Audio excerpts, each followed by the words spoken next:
At my daughter's wedding, her husband leaned close and hissed, "Dad, you shouldn't be here. This place isn't for you." The crowd roared at the replay of my stumble, coins clattering like cruel confetti. I stood beside the empty chair left for me, spine straight, waiting for the silence when the truth would finally cut through the laughter. I polished my old shoes until I could see the man I'd fought to become, then walked into a room that didn't want him. St. Bartholomew smelled like lilies and old wood. The organ hummed a warm scale. The program board on an easel stood by the door. Ceremony 4 o'clock, photos 6:30, toasts 8:30, dessert 9:15. I took a photo with my phone, not as evidence, just to remember the order of the day, what was supposed to happen. I signed the guest book and wrote a line to my daughter, "Proud of you." Her name, Emily, looked steady on the page. My hands did not shake. "Mr. Green," the photographer lifted his camera. "Can I get the bride's side first?" "I'm the bride's side," I said. "Of course. We'll do a quick run of immediate family. You're welcome to jump in after." As cousins rotated into the frame, a cousin asked, "Thomas, could you hold my purse?" I held it. The shutter clicked and clicked. When it slowed, the photographer waved in more people, and the word after stretched a little longer. I smiled anyway and gave the purse back. Brian arrived with a practiced grin and a boutonniere like a bullseye. He was careful to keep his voice pleasant and his hands light, a man who liked to look generous while moving furniture you didn't notice. "Need anything, Mr. Green?" he asked. "Only a place to sit. We'll find you something appropriate." "I already have one." He angled his body, steering me by degrees toward the side aisle. "The procession will stage here," he said to a nearby usher, loud enough for me to overhear. "Let's keep the center clear." The usher nodded. The organist slipped from warm-up to hymn. I passed the first pew, reserved, immediate family, and kept moving. The second sign said the same. My name tags had lived under nails and behind doorknobs my whole working life. They never asked permission to belong. Here, belonging was lettered on cardstock and taped down. A usher with a headset appeared at my elbow. "Sir, we've got a nice seat for you, right over here." "Close enough to see my daughter?" "Prestige, good sightline," he promised, smiling as if he were handing me a prize. He led me to a side pew where the flowers thinned, and the aisle angle hid the first 3 steps to the altar. I sat. The wood was familiar, oak, honest, with a notch where a hymn book had bitten the rail years ago. The pew marker didn't say family. It said nothing at all. I rubbed my thumb over the blank card and felt the grain through the paper.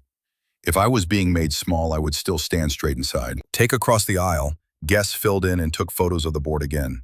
Ceremony 4, photos 6:30, toast 8:30, dessert 9:15. A timer in my chest started against that schedule. I didn't like clocks, but I respected them. Somewhere high above, a bell struck the quarter hour, and the sound fell like a level on a plank, true and impersonal. Heartbeats later, Brian drifted past the vestibule and cast a quick look back to confirm I'd stayed where he'd nudged me. I met his glance and held it. He looked away first. Most have forward and wrote a small note to Emily on the back of the program. "I'm here." I folded it once and tucked it into my jacket pocket until I could slip it to her later. An usher brushed by, adjusting pew cards, making the room look straighter than it felt. As he passed my seat, his hand paused. When he moved on, I glanced down. The little card where my name had been now read, neat as a correction. Guest. Tay reception lobby air was cold from the doors and warm from the bodies. They met in the middle and smelled like champagne and starch. A chalk-white seating board leaned on an easel beside a dripping bouquet. Names in tidy rows. I traced down the G's with a finger that still had small nicks from old jobs. GRE, Green, Thomas, table 19. An arrow pointed toward the kitchen doors. Undermined IDJ screen by the bar flashed a schedule. In blue digits, a bar of numbers slid down to a caption, speeches in 2:05:00. I felt something start to count inside me that wasn't the room's clock. "Hi there, I'm Maya," said a woman with a tablet and a walkie. "If you need anything, we'll make it smooth." "Cling for my place," I said. She glanced at the board with me. 19 has a great sightline. "From the kitchen?" "We've had some last-minute shuffles," she said. She meant it kindly. The way people mean it when they don't want an extra fire tonight. At the entrance to the ballroom, a staffer lifted a rope. "Immediate family to the front," he called, hand up like a crossing guard. His eyes slid past me to a cluster of cousins in shiny suits. They filed in smiling, sticking little reserved cards upright at their plates like flags. "Mr. Green." Brian arrived with a glass he didn't drink from. His boutonniere was still perfect. "Big night." "For Emily, yes." He pivoted to the rope, voice bright. "Let's keep the front for parents of the couple in the wedding party. Venue policy." The staffer nodded like it was printed on law. I kept my tone level. "Family up front, Brian." "So I've heard," he said, smile holding. "We're honoring tradition." "Then start with mine." He held the smile a beat longer, then turned to Maya. "Would you help Mr. Green get comfortable? We don't want him standing." "I've got a place," I said. Led me along the wall, past the brass coffee urn, past a swinging service door that coughed steam and garlic. She set a hand on the back of a chair at a round by the busing station. "Here we are." The chair wobbled, one leg short by a breath. I folded a coaster and slid it under the foot. The wobble eased. I'd spent 40 years fixing wobbles for people who thought tables adjusted themselves. Some balances you make with a quick shim. Some you hold in your chest and refuse to drop. Across the room, the DJ's screen ticked to speeches in 20143. Emily swept by in a cloud of hugs, 1, 2, 3, and vanished toward the dais before I could lift a hand. I stayed where I could see the corners of the stage and the place where the microphones waited on their stands like tamed birds. The word father wasn't on any card up there. Maybe it didn't need to be. Maybe it would be enough just to rise when it was time. A cousin paused at the edge of table 19. "Uncle Thomas, you good here?" he asked, eyebrows apologizing. "I can see fine," I said. "Brian said it's logistics. These venues are strict. They are when somebody wants them to be." He squeezed my shoulder once and left a napkin folded like a sail. A father's place isn't assigned by a chart. It's assigned by the years he stood there. The thought sharpened me and softened me at once. I watched Maya float to the head table, confer with Brian, then point toward the DJ booth. He gave her a thumbs up and spun a level into quiet music. The blue digits on his screen kept falling. A server wheeled a bus cart toward the kitchen, metal trays clattering a light rhythm. He hesitated at my table, looked for a place to park while he ran a plate back, and slid the cart neatly against my chair, pinning it to the table leg. "Sorry, sir, just a second," he said, already gone. The chair back and felt the pressure of the steel bar lock it in place. I looked across the room toward the dais and held Emily in my mind, the way I had when she slept on my chest at 6 months old, breathing deep so she would. Over the bar, the screen said, "Speeches in 158:00. Move." The arch lights threw a clean halo over the doorway, white roses, a ring light's quiet whine, a photographer counting down with 2 fingers. I stopped at the edge and let the traffic flow around me. On the bar screen across the room, blue digits slid down to a caption, "Toasts in 135:00. The number landed in my chest like a nail I intended to hit square. "Wedding party and immediate family only," the photographer called. An attendant touched my elbow and smiled the way people smile when they're moving a chair, not a man. "I'm her father," I said. "We'll get you in right after this pass," she said, already waving 3 bridesmaids through. Repeated and kept my feet where they were. Brian arrived as the flash popped. He turned his face to the guests and kept his voice low for me. The boutonniere framed the grin. The grin framed the knife. "Dad," he whispered, warm as a toast, "you shouldn't be here. This place isn't for you." The breath he spent on the word dad barely reached me. The smile he showed the room reached everyone. I didn't step back. "It is now. My daughter's in it." "Stay in your lane," he said, teeth never leaving the picture. I built lanes for a living. A cousin laughed at something unrelated. The camera clicked. The ring light hummed. Brian's hand lifted as if to welcome another guest past me, and in that tiny motion I saw the whole evening's diagram. Narrow here, widen there, walls you only notice when you lean. I put a finger inside my jacket and touched the folded program with Emily's circle around toasts 8:30. If he writes me out, I'll write myself back, clean and permanent. Tendon again, soft. We'll grab you in the next set, promise. You'll want me in this one, I said. I'm not a set. She blinked, unsure which smile to use. Brian answered for her with a host's chuckle and a guiding shoulder. A couple slid into the spot in front of me, and the arch swallowed their happiness whole. I stepped inside the ballroom, staying on the seam where carpet met dance floor. The dais had an extra chair angled for photographs, a chair no one had claimed. It wasn't labeled father, it wasn't labeled anything. It looked like a space cut for a joint that hadn't been seated yet. DJ booth, a test tone popped, then the thin crackle of a channel being touched. I drifted 2 steps toward the sound. The board's tape labels lined up under silver faders like skinny street signs. One strip of white gaffer tape had a thin ballpoint scrawl. Father? A tech glanced at the stage, then at the timer screen. Blue numbers slid down another minute. He licked a thumb, pressed the tape, and smoothed it flat as if erasing air bubbles. Then, with one small push, he killed the channel. The DJ's booth sat like a little command post, LEDs blinking in polite rows, a wall clock above it reading 7:05 p.m. On the bar screen, blue digits slid again. Toasts in 120. I watched a minute fall and decided it wouldn't fall on me. My corner chair had migrated. The photo stand for the arch leaned just enough to half-block the seat, as if even furniture had learned which way I was supposed to face.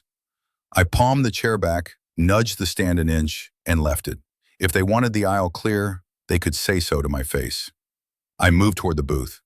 A strip of black gaffer tape on the floor marked a boundary I hadn't been told about.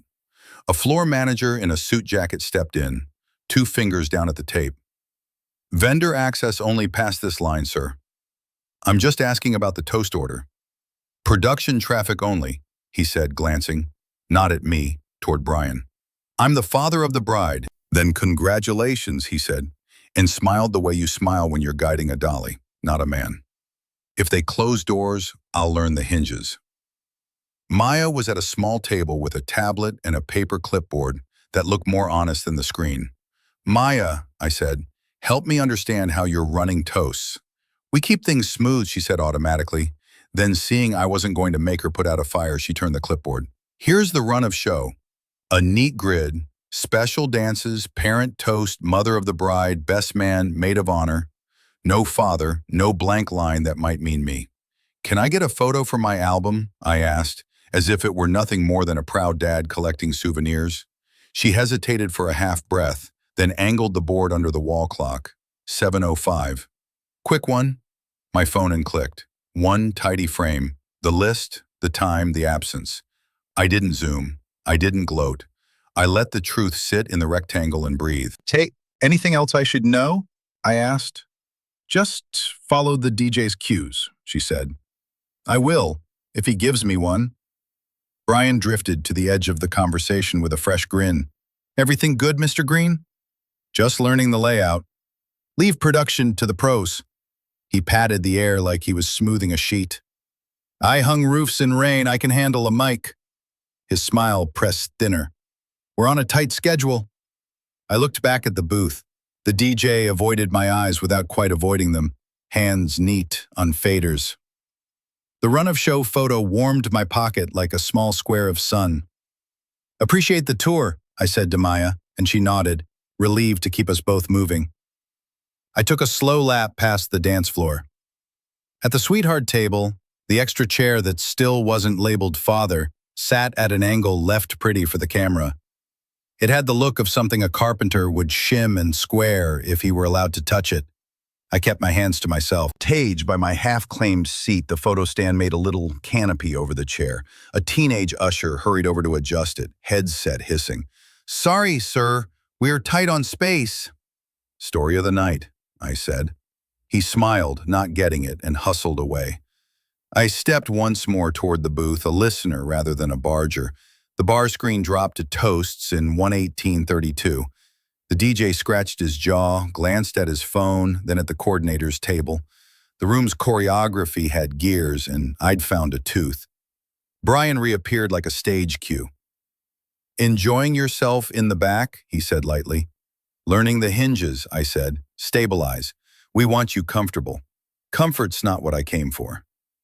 The look half a second longer than polite. He broke it first, pivoting toward the dais. I stopped just shy of the gaffer line again and watched the booth work, levels set, talkback pressed, a nod from Maya, a nod back. A little kingdom of permissions. Take from behind me, an usher in a charcoal vest passed with a tray and dipped his head to the headset mic. His voice was pitched low, but the phrase carried just enough to reach me. "He's sniffing around the booth." The hallway behind the stage smelled like dust and roses. Cables hugged the baseboards in black snakes. I followed them to the AV closet and tried the handle. Blackmail. Wildfire's sign read, "Authorized access only."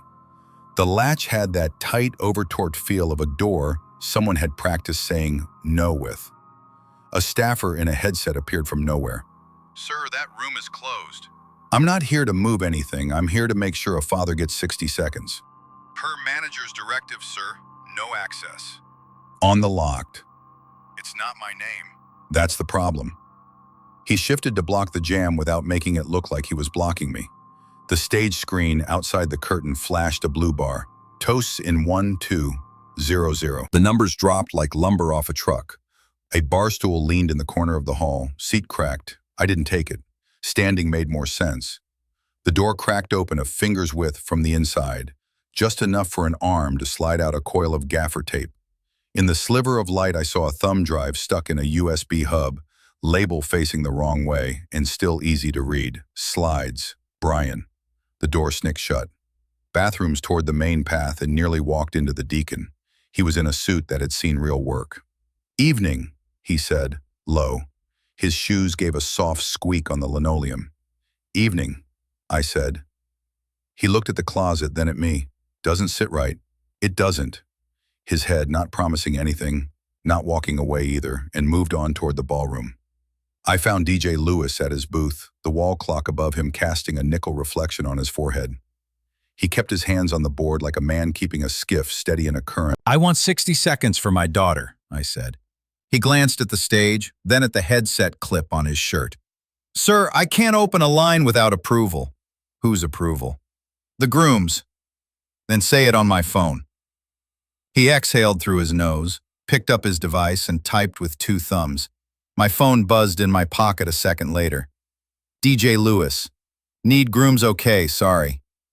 Under the bubble sat a small gray 7:29 p.m. One number. Enough. I held the screen so he could see that I'd seen it. "I appreciate your honesty." "Please don't make trouble here," he said, almost a plea. "I like this venue. I like my daughter."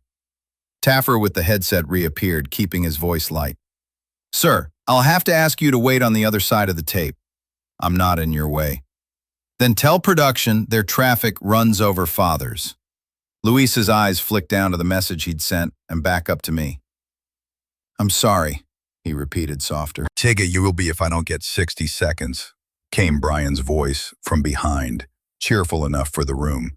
He'd arrived without sound, as if the floor rose to meet him. "Mr. Green, we're moments from dessert." I noticed. Let's leave production to the people who do this every weekend. "I've built roofs in the rain," I said. "I can stand under one light." He smiled for the bar staff. "We'll see what fits the schedule." "Hers?" His scheduler Hein didn't need to. The DJ screen ticked down. 101:12. I pocketed the phone and felt the message there like a tight nail holding two boards together. I don't beg doors. I remember where wood gives. I stepped back from the booth and followed the black cable run to the wing again, making myself small so nobody could call it trouble. The staffer talked into his mic and pretended not to notice me. I pretended the same. When he turned to accept a roll of tape, the AV door reopened to an inch, and the light inside kissed the hall. On the USB hub, the same label winked in the crack. "Slides, Brian." like a nameplate on a chair I would never be invited to sit in. The night the email arrived, my apartment was quiet enough to hear the fridge kick on. I sat at the kitchen table I'd built in '98 out of scarred pine, the kind that wears truth on its face. One leg has always been short by a hair. I slid a matchbook under it and pressed down until the wobble stopped. My phone buzzed on the wood. Subject, groomsman thread, final notes. I'd been copied weeks earlier when I offered to cover part of the flowers. The thread never quite forgot me. I tapped in. A reply line near the bottom bit like a nailhead. We'll keep the old man out of the spotlight. He doesn't fit the picture. Brian.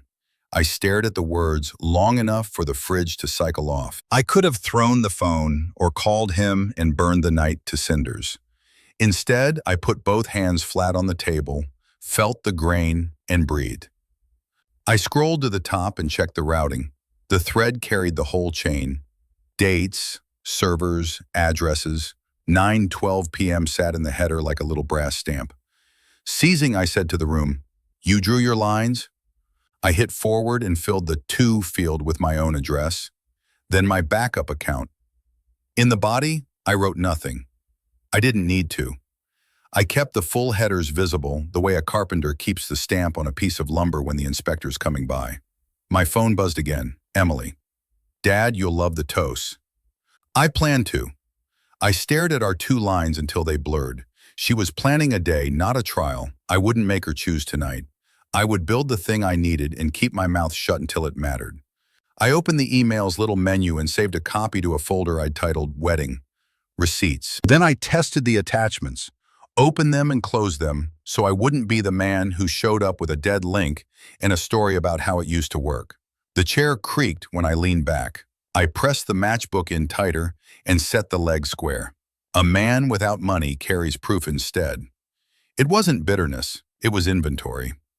I read the thread one more time from the top, like tracing a joist run you'll cut in the morning, where it started, where it sagged, where it would carry weight later. I imagined the room in 3 weeks. The lights, the schedule card, the place they'd left, hollow for a father who apparently didn't fit the picture. I had fit pictures my whole life by making them. If they thought I was out of frame, they hadn't met a level used right. The clock on my stove flicked to 9:14. I lifted the phone, checked the header again, and sent the forwarded message to my primary. A second copy went to the backup. I waited for both to land, 2 chimes, 2 receipts of my own, and then wrote a subject line on the last forward that would be hard to miss when I needed it. For Emily, if needed. Anas, the room went quiet in that high, happy way rooms do when they smell sugar. I pushed my chair back and left it empty, the scrape small but final. The mic stand at the dais was 10 steps away. I lifted a hand.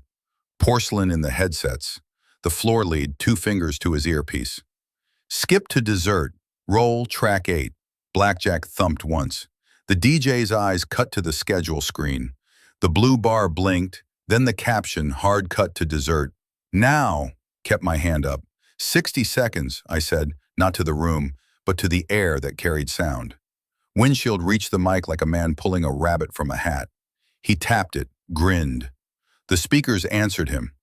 Then he let his hand fall over the switch, casual as wiping a crumb. My mic went silent. Looks like we're out of time, folks, he said, light, charming, but the pastry chef is not. Laughter popped. Plates began to move. I only need 60 seconds, I told him, low. Not tonight, he said, even lower. Then make room for tomorrow in your calendar. He flashed that for the nearest table. We will, he said to them, not to me. Servers formed a neat line that blocked the aisle. Plates passed hand to hand like shingles. I stood still so they didn't have to step around me, and then stepped sideways to the DJ booth. Luis, I said. He shook his head once. Job, rules, gravity. On the coordinator's clipboard, angled for a heartbeat as Maya turned, I saw a text from Brian below her checklist. Keep the father off mic. Move dessert early. I didn't reach for my phone. I didn't even slow. I let the words burn a clean line in my head. Brian called brightly, grab a plate. You've earned one. I'll take my minute instead. He laughed for the room. Tomorrow. The room laughed with him. I put my palm on the metal rail at the booth. The wall clock behind it ticked with the smugness of machines. The extra chair at the sweetheart table sat angled prettily, waiting for a man who did not fit the picture. I could have sat there and made it true. I didn't. Maya edged close, voice small. Please don't make this harder. I'm making it clear. Contagious. It noisy, Brian said, still smiling. People came to celebrate. They came to witness. A ripple of quiet ran like a seam through the tables, a few faces turning, not toward the cake but toward the man who wouldn't be parked. The DJ coughed into his fist. Brian's hand lifted and the band swelled again, a polite tide that swept the ripple back toward frosting. I stepped down off the dais lip and took the seam around the room, staying outside the path of plates. No one had to bump me to tell me where I belonged. I had built rooms like this. I knew where they hid the load. A sleeve brushed mine. The deacon had come up without theater. He didn't look at Brian. He looked at me. If you speak, he said, voice even, I'll stand beside you. I nodded once. I know.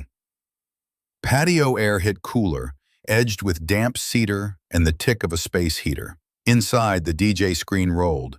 First dance in, 0010 Ohan. Dessert, 9:15. The blue numbers fell like chips off a block. A tuxedoed guest waved me over without really looking. Hey, could you grab more napkins? I don't work here, I said. He blinked, noticed my suit was old but mine. Right, my bad. He didn't move to get them himself. 8-6 I took a step farther into the night, past a planter lit from below, where laughter had a sharper ring. 3 groomsmen huddled around a phone. The screen showed my yard from last summer, barbecue smoke and a shaky pan to me holding a beer. In their version, I stumbled, the cut jerking twice to make the stutter louder. Poor guy can't handle his liquor, one said. Take Brian slid into the knot as if they'd saved him a spot. He didn't take the phone, he took the room. Just imagine him trying to give a speech in there. They laugh the way men laugh when they think they've found the safe joke. I stepped in so they'd have to look at me, not at the caricature. Who cut that? A groomsman shrugged. It's just banter. It's a lie that thinks it's funny, I said. Brian gave me a sympathetic tilt of the head. Old footage, good times. Things short. He smiled, pleased to be cast as efficient. Helps an event run. Helps a man vanish. The deacon drifted to the patio door, half in shadow, listening. He didn't interrupt. He squared the conversation with his presence the way a level evens a line. I could feel the room inside warming up for the first dance. The bass bumped a preview. A bridesmaid's laugh lifted over the track, light as sugar. Technique pulled my phone, thumbed to a number I hadn't used since the 4th. Nate. Neighbor. Barbecue video. You still have the raw file from last year's barbecue. I typed. No cuts? Original timestamp? The groomsmen huddled closer to their screen and ran the clip again. Louder. I let them. I watched Brian's face instead. He was enjoying the world arranged in his favor. Kensington creaked. The deacon stepped nearer, kept his voice even. Stand near me when you speak. I will, I said. Inside, the banner switched. First dance in 08 a minute. Brian caught the change and clapped a rhythm into his palm, easing the group back toward the floor. Let's get them cheering for the right couple, he said, and his smile put me out with the recycling. One of the groomsmen lingered. Don't take it personal, Mr. Green. It's just optics. Anything. Hands do, I said.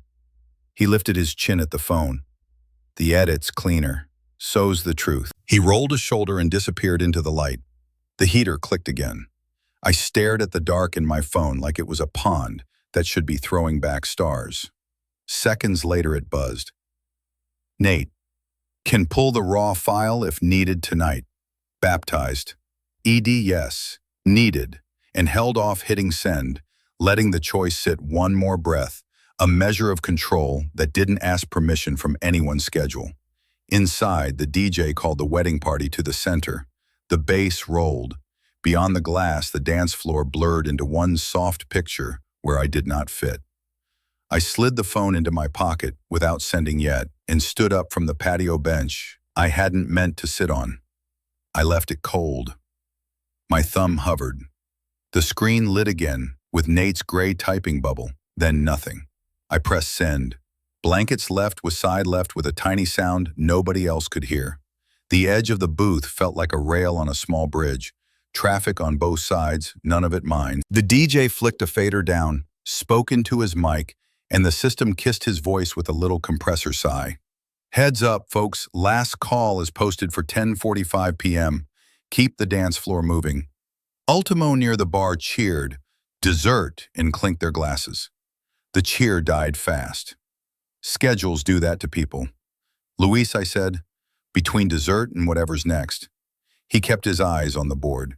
Sir, I don't have that slot. You have a mic and a button. The slot is a choice. He winced a little, like the word choice had teeth. I was told not to. Constrained. By who? He didn't answer. He didn't need to. Then write it. Sir, congratulate. If you can't give me my voice, give me proof instead. He swallowed, thumbed his phone up, and tilted it away from the room. The screen lit his knuckles.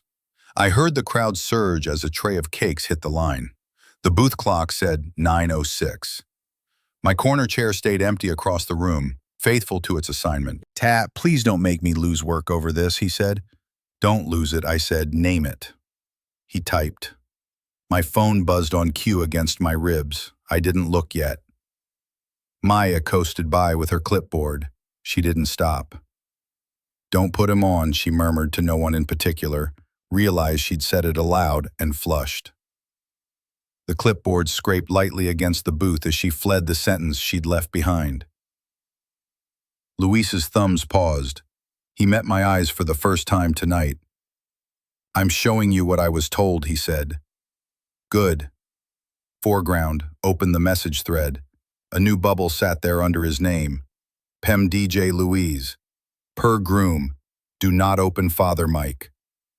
Under it, a small gray timestamp. 9:07 p.m. 1Q. Enough. Screenshot it, I said. He hesitated the way a man hesitates at a slippery ladder. Then he did it. Tap, tap, and sent the image through.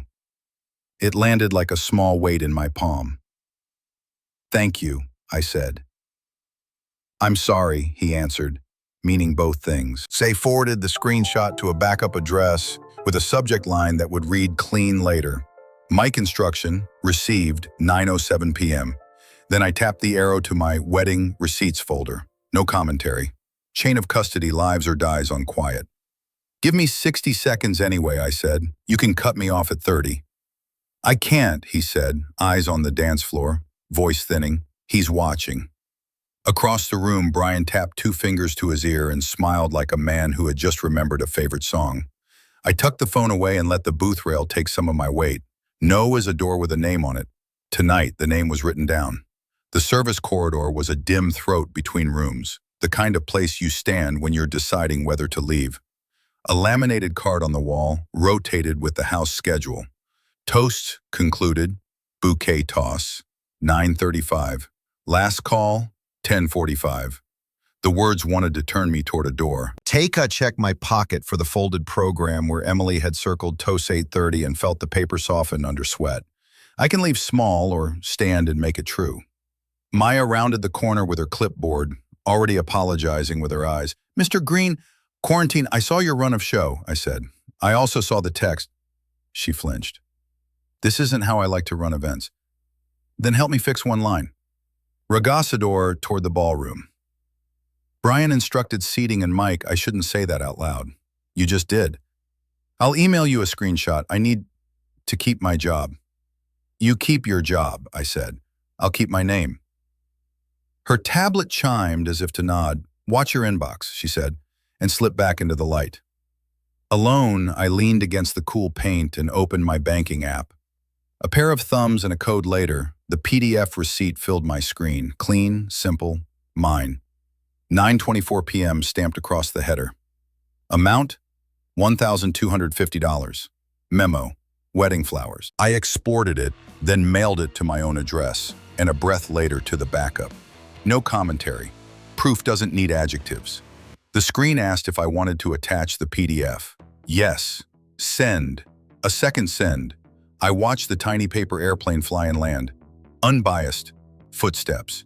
Brian breezed past the corridor opening, the way a man checks his reflection in any glass he passes. Enjoying yourself in the back? He said, cheerful as a maitre d'. Learning the layout. Lewings. No need to fuss with production. Production seems to fuss with fathers. He laughed the line into the air as if I'd meant it as a joke. We'll keep things smooth. Freund, I said. He said, and was gone. Stepped toward the ballroom and paused at the threshold. The sweetheart table glowed like a staged room in a furniture store. The spare chair beside Emily sat at a pretty angle, a smile of wood waiting for a man who didn't exist tonight. I let the image lodge like a splinter. The deacon drifted near the doorway, hands folded. He didn't tell me what to do. He didn't need to. Ready when you are, he said. I will be. I cut back through the corridor toward the venue office door and checked my inbox. I stepped back into the noise and let the door close on the quiet. My inbox chimed once more. Per earlier, seating instruction. Flashed, and the attachment bar inched forward, downloading. The office alcove was the quietest place in the building. 2 chairs, a copier asleep, a wall monitor blinking bouquet. I set my phone on the desk and let the glow light my hands. Maya slipped in, closing the door with her hip. 2 seconds, she said, breath thin. You didn't get this from me. I'll remember the truth, not the root, I said. Her tablet blinked, my phone buzzed. F, Phi, or D, seating layout. Per groom instruction. I opened the message without touching the attachment. The header showed her name in a clean 9:38 p.m. 1Q. Enough. You said he texted you, I said. Now you've said it twice. I hate this, she whispered. Truth is less trouble than silence. Record, she nodded once, ashamed of a thing she hadn't built, and left before the door could decide to stick. I started a draft email titled Wedding File and stacked the pieces in the body. Subject lines only, no grand speeches. Groomsman email, headers. DJ instruction, screenshot. Bank receipt, PDF. Seating layout, Maya forward. I didn't hit send, not yet. Chain of custody breathes better before the crowd inhales it. Did you untold down folding chair beside me sat open. I left it empty and stood. Irreversible found me the way water finds level. You good? He said. I said. One line that can't be argued, he said, not telling me which line, knowing I'd pick it. And you'll want to breathe. I've carried worse roofs. He almost smiled. Then carry this one. Minimized, my phone lit again. A text from Emily. Dad, please don't start anything. And I stared at it, felt the heat of all the ways a father could fail his child in one sentence, and typed back, I'll end something, the lying. The deacon read my face, not my screen. You don't have to win the night to win the truth. I know, but the night is what they gave me. Out in the hall, Brian's voice rose and fell, greased for charm. He passed the doorway without looking in, patrolling his picture, confident the walls would hold. I reopened Maya's email for half a second, just the top, just the proof it had arrived, then dropped it into wedding receipts and attached it to the wedding file draft. No notes, no arrows. Proof is a carpenter's square, clean edge, no bend. The wall monitor ticked, bouquet toss in dearo, double, and double owns a second. I could feel the building repressurize for another cue, the swell before sugar, the laughter that comes easy when no one asks it to mean anything. Take, the deacon said, already stepping away toward the sound. Breathe. I will. I checked the draft one more time and hovered over send. Not yet. I wanted the room to see the nails go in, not just the printout of a finished frame. My phone buzzed in a different rhythm. Nate, the neighbor. Uploading original barbecue file now, the banner read, a little spinner turning like a patient clock. I locked the screen, pocketed the phone, and stepped back toward the noise with the draft email still unsent and the spinner still spinning. Dessert tables glittered like a seaside of sugar, glass domes, silver tongs, the hush of people deciding between two good things. The venue card near the bar flipped to a clean font. 10 p.m., last call 45 minutes. The numbers clicked like a distant metronome. Emily broke away from a cluster of friends and came straight to me. "Dad," she said, soft, hands cupped around mine for a second. "Thank you for the flowers. They're beautiful." "You're beautiful," I said, which landed truer than anything else tonight. For a moment, the whole room narrowed to her. The chair at my corner table was right behind me. I didn't sit. I wouldn't make that image permanent. Across the floor, a phone screen brightened. A ring of groomsmen leaned in. The edited barbecue clip started again. Quick cuts, a stutter that wasn't mine. Laughter rose, that tidy kind that pretends it doesn't hurt anyone. Emily turned at the sound, then back to me. "Is that real?" she asked, color leaving her a little. "A slice that lies," I said. "The whole cut's coming." Tense. Maybe tonight isn't. "Here they hit it," I said. "That's why it matters." Flushed, her eyes darted to the dais, to Brian laughing for someone else, then back to me. "I just don't want a scene." "You want the truth." I kept my voice even. "So do I." My phone buzzed. Nate. A link preview with a still frame of my yard. The oak, the busted grill lid, and in the corner, a small overlay label, recorded July 4th, 2022. I opened only enough to see the overlay, then let the player sit. One cue, enough. Emily watched my face, not the screen. "Dad, did you, at that party?" "No." I lifted the phone so she could see the plainness of it without making her watch. "Watch the file. It's real." Strengthening out, looking like she wanted to believe the simple answer, and the night wouldn't let her. "Brian says there's no time for..." "Doesn't need much." I nodded toward the mic stand. 60 seconds is generous." Negligence burst from the bar. Someone mimicked my supposed stumble and almost knocked a glass with it. Brian glanced over, grinned, and raised his eyebrows at Emily as if to say, "See? He didn't have to call me out. The crowd did it for him." She lowered her voice. "Please don't start something. If you love me, stabilize you. I won't let a lie walk you down the aisle," I said, careful with the edge, because edges cut the wrong people if you swing them wild. The venue card renewed itself. 10 p.m., last call 45 minutes. Closer now. The hum of the room leaned toward dancing again.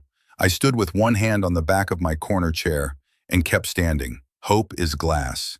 Rumor throws stones. I couldn't be the one to drop it. "Angled," Emily, a bridesmaid, called, waving her toward a group photo. She squeezed my fingers once hard. "We'll talk in a minute?"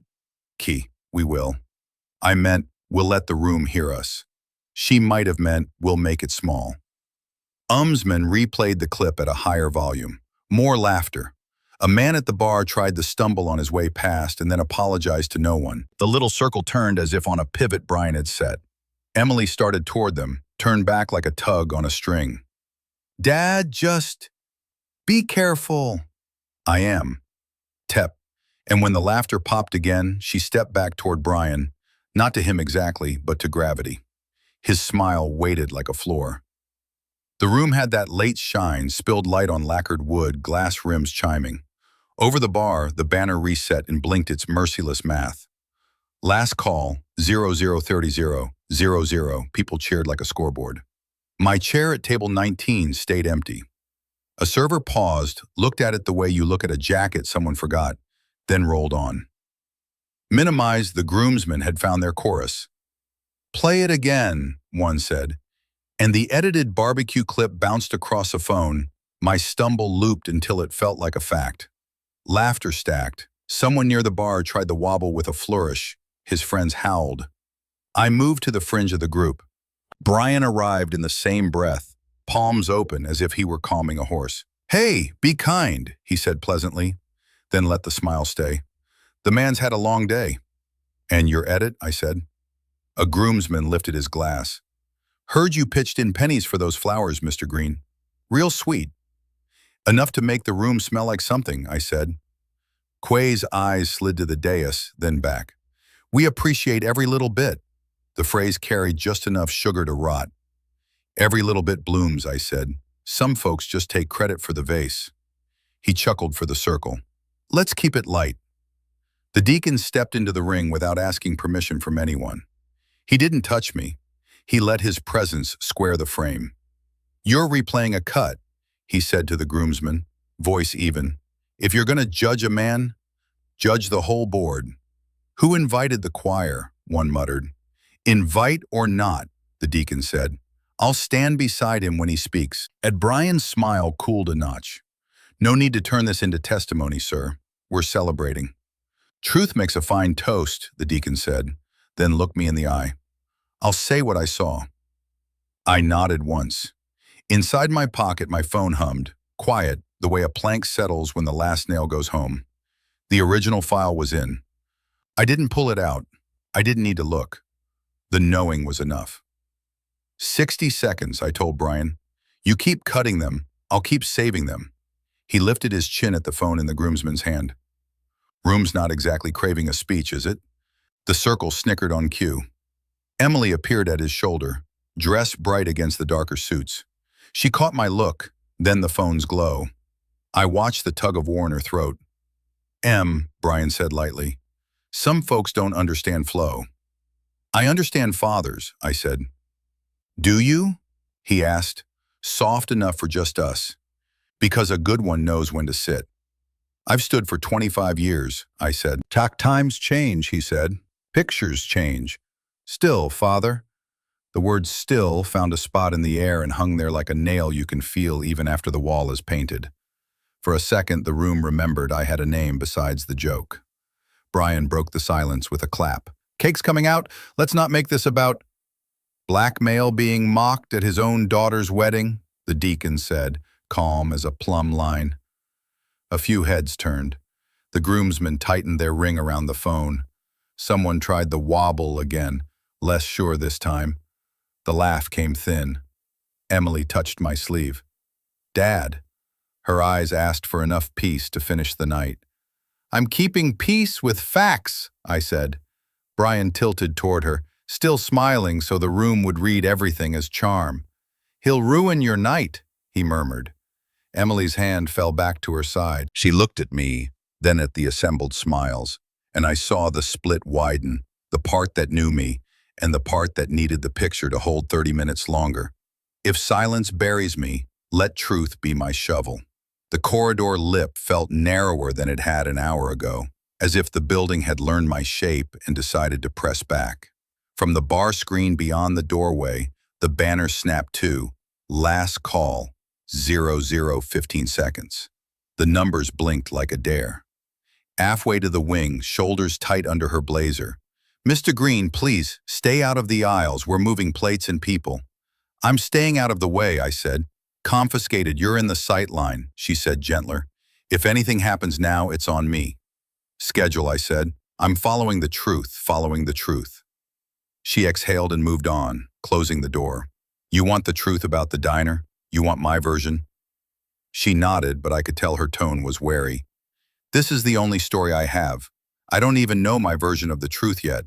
But I know this much. It's not the kind of thing that stays here. It gets out. And it changes everything. The whole future. This diner's about to be different. It always is when they reopen. People get their memories back and they make things different. Or worse. That's my version." The diner had gone silent. The people on the floor, the people on the tables, the people on the wall behind them, the people in the photos on the walls. Everyone was listening to me. I couldn't tell if they were paying attention, if they were just waiting to talk, or if they were waiting for the doors to open so they could escape. Maybe I had to talk louder to get their attention. I stood on tiptoes, turned, and looked up at the exhaled and moved on, clipboard tucked like a shield. At the edge of the wing, a corridor chair sat open, metal legs splayed like a bad idea. I didn't touch it. Standing kept my spine straight. They can block a door. They can't stop the hour. A line of servers pushed a rack toward the dais. The floor lead lifted a palm at me. Polite, firm. "Production lane, sir." "I can see that." "Demolished." "Step back." I did. The half step a man takes so no one can call him trouble. On stage, the mic stands gleamed like clean tools no one intended to use. Bryan floated through the gap with a joke in his pocket. "Everything good back here, Mr. Green?" "Depends what you call good."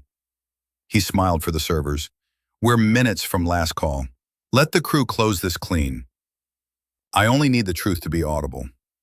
The music, he said, and vanished with the rack. Emily found me before the music swallowed us. Her bouquet had lost a flower somewhere, a green stem pointing where it shouldn't. Dad, she said, low, please, it's late. People are happy. People laugh easier when no one asks them to listen. I'm asking you to let it go tonight. For me, Talleyrand. For you, I won't shout, I said. For you, I won't throw a fit. For you, I'll stand and speak plain for 60 seconds. Her eyes shone. The room made sure they shone for the right reason. Brian says, he says you're making it about you, making it about what he did. She looked toward the floor where the groomsmen had started another chorus of nothing. Dad, I just want to dance and not. Brian could carry a lie home. I softened it. I won't fight you, Em. I'll fight the story he sold this room. Her grip tightened on the bouquet. A petal fell. Please, I can't referee you two tonight. You don't have to, I said. You only have to remember me tomorrow. She pressed her lips together and stepped back, pulled by a bridesmaid call and the gravity of an easy party. The DJ booth glowed to my right. Luis kept his hands still, eyes on the board like it might buck. I moved close enough to borrow his shadow without making him choose me over his job. "Tui," I said, quiet. He didn't look up. "I can't open a channel," he whispered. "Don't ask me to." "I'm not." I angled so my shoulder hit his mouth from the room. "If someone asks what you were told, can you say it?" His throat worked. "If I'm asked direct, yes, I'll say it. That's enough." The floor lead angled toward me again, headset crackling. "Sir, we really can't have you back here. I'm not on your stage." He tapped his earpiece, listening to someone who wasn't me. "Instruction is, no non-staff in the wing." "I'm not staff, I'm the father." A flick of movement past the booth, Brian murmuring to Maya, a glance like a gavel. The rope shifted in the lead's hand, higher, tighter. Emily reappeared at the threshold as if she'd been thrown by a wave and washed up here. "Dad, please, I love you. I need this night to end without headlines." "I love you more than a smooth ending," I said. "I love you enough to leave a clean record." "Retarded. Is there any way you wait?" "Years to hand you to the right man," I said.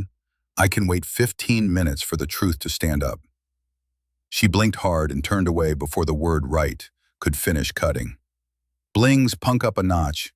The crowd lifted with it. The banner over the bar pulsed. Last call. AH. The numbers felt louder than the bass. Maya passed again, didn't stop. "Keep the aisle clear," she said into her mic, which might as well have been into my chest. I stepped back, just enough. Luis shifted a fader, then killed it again. "If anyone asks me," he breathed, "I'll say he told me not to let you speak." No screenshot, no text. A human voice, ready to carry weight. I nodded once. "Thank you." The usher slid in from the right, young face set in rules he hadn't written. He planted his shoes on the tape line and spread an arm like a gate. "Sir," he said, not unkind, "you can't be back here." The house clock over the booth rolled like a tide. 10:45 p.m. The banner bled to 0:00. Music thinned to a shimmer. I stepped to the dais and set my hand on the unclaimed chair beside Emily. The wood was warm from lights. I left it there and stayed standing. "Cryerns," I said, not asking. "For truth." Laced in fast with a grin built for crowds. "Friends, last call," he called, hand already drifting toward the fader. I lifted my voice, not loud, just square. "Charm is loud. Proof carries." A quiet fell the way sawdust falls after the cut. I turned to DJ Luis.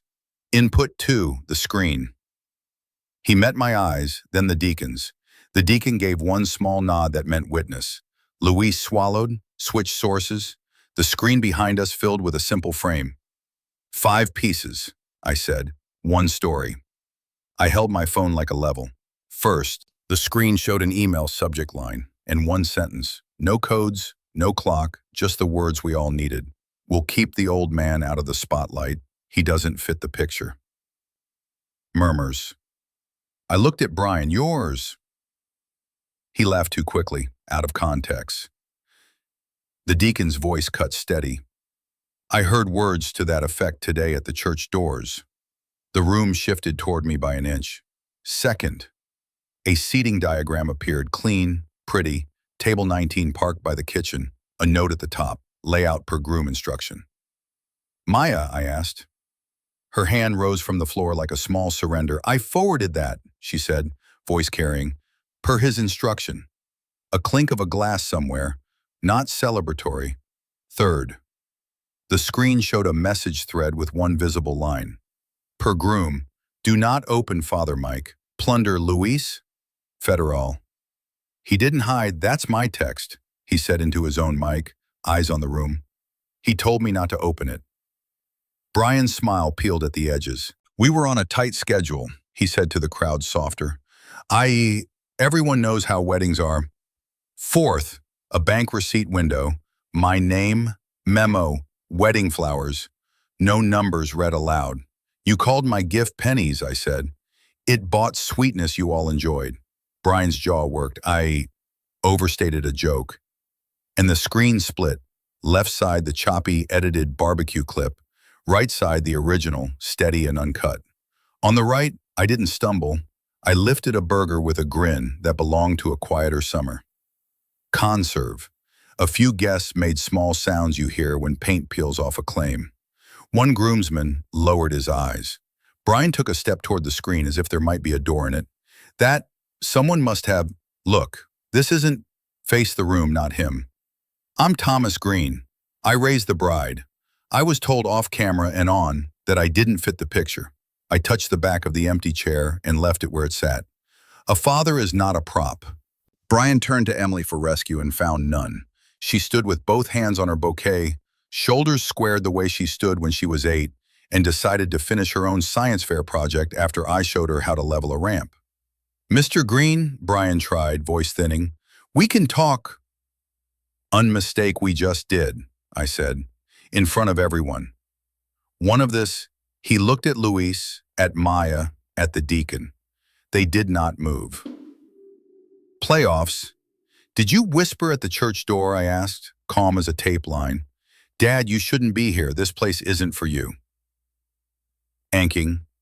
A beat. He opened his mouth, closed it, opened it again. I said something careless, he managed. I was trying to keep me out of sight, I said. You did, until now. Flex, the room held him still. He turned to Emily like a man reaching for a rail that isn't there. She's date. They didn't step in. She stepped aside and with a small deliberate motion reached for the unclaimed chair I had touched and pulled it beside her. The scrape sounded like a verdict. Brian's polish cracked where anyone could see it. His chest hitched once, twice. The grin died. I'm sorry, he said, first at the floor, then up. I'm sorry. He found my face. Thomas, I was wrong. No one clapped. They just stayed with it, watching a man learn what a wall feels like when it was built square.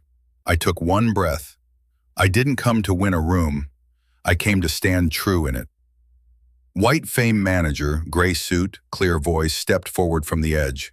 For clarity, she said, we will take written statements at 9 a.m. from staff who acted on instructions tonight. Guests may submit notes as well. Brian nodded too fast, then stopped nodding, as if agreement hurt. He turned toward the mic again and let go of it. I-6-3. I looked at Emily. She held my eye, and for the first time all night, looked relieved. I left the chair beside her and kept standing. Sunday morning, the lobby smelled like lemon cleaner and coffee. A plastic placard on an easel read, Statement Intake, 9 a.m. The front doors stood propped for air. The city felt rinsed. I took a waiting chair that wobbled on one foot, slid the venue's folded hand out under it, and pressed down until it sat level. A habit. A prayer. Then I stood. I wasn't here to get comfortable. Venue manager came out with a clipboard. Mr. Green, we'll use the conference room. Her tone was careful without being cold. Thank you for keeping your voice measured last night. Care record, I said. Inside, a carafe steamed on a sideboard. DJ Luis sat with his hands folded. eyes clear like a man who slept fast. Maya looked tired and resolute. The floor lead adjusted his badge like it might tell him what to do next. "We'll take brief statements," the manager said. "Then I'll issue a summary by email." Luis went first. "I was instructed by the groom not to open Mr. Green's mic," he said, reading the one sentence he'd written. "I followed the instruction, and I'm sorry for it." He signed and slid the page. Maya kept hers shorter. "I forwarded a seating layout per the groom's instruction that placed Mr. Green at table 19. Her pen hesitated for a breath. "I'm sorry," she added, not because it helped legally, but because it helped her. The floor lead confirmed the aisle block and the "no non-staff in the wing" directive. The manager nodded, checked boxes, thanked each quietly. A soft knock. Brian stepped in with a paper copy and the look of a man who had typed and retyped. He didn't sit. He held the page like a passport. "I sent this to all guests," he said, handing me a copy in a breath I didn't owe him. "And to you, Thomas." I read the first line out loud so the room could hear the shape of it. "I apologize for my treatment of Thomas Green at our wedding. I directed staff to exclude him from seating and microphone access and participated in ridicule that was wrong." He swallowed. "There's more." "I'll read the rest later," I said. "Thank you for putting it in writing." B nodded, grateful with no extra credit. "I'll try to be better than I was." "From now on," I said, not unkind, "keep it in writing." He looked at the manager as if she might certify him for release, then slipped out. The room exhaled. Manager turned to her laptop, typed, and then said what I'd been waiting to hear. "I'm sending a summary now, statements received, corrective actions, and a note on policy." My phone buzzed, subject summary, statements received/actions. I opened it just enough to catch the header, 9:27 a.m., and let it close, 1Q, enough. "Corrective actions?" I asked. "2, she said, "will require written approval from both parents for any seating that separates an immediate family member beyond 2 tables. And mic access instructions must be logged with a name attached." "Good policy," the deacon's voice said from the doorway. He didn't come in. He didn't need to. He tipped 2 fingers and left the hallway brighter. Emily arrived a minute later, hair pinned up, yesterday's mascara, a faint echo. She closed the door behind her and stood in the clean light. "I read Brian's email," she said. "I saw it," I said. "Is it enough?" "It's a start," I said. "Forgiveness lives in one drawer, trust lives in another." She nodded, tears not falling. "Thank you for not yelling." "I raised you to hear a level when it hits true," I said. I tried to make that sound. Stepped close, hugged me in a way that belonged to this morning and not the night. "You did."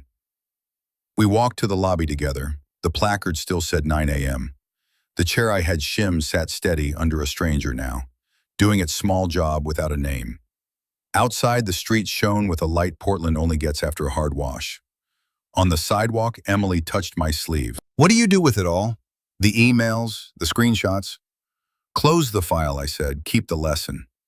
Flushed, I zipped the folder, wedding, receipts.zip, and slid a copy to my backup. I set a quiet calendar ping for a month out. Statements filed, 30 days. He laptop and let the room be just a room. Justice is a receipt you can file without shaking. She'll remember I stood, not that they laughed. At my daughter's wedding, patience did the heavy lifting, proof, witnesses, a clean square cut. I don't need the spotlight. Dignity holds its own light. I eased the shim beneath the lobby chair and let the wood settle with a small, satisfied thunk. Enjoyed this story? Don't forget to like, share, subscribe, and comment your thoughts below. Type 1 if you resonate with this story.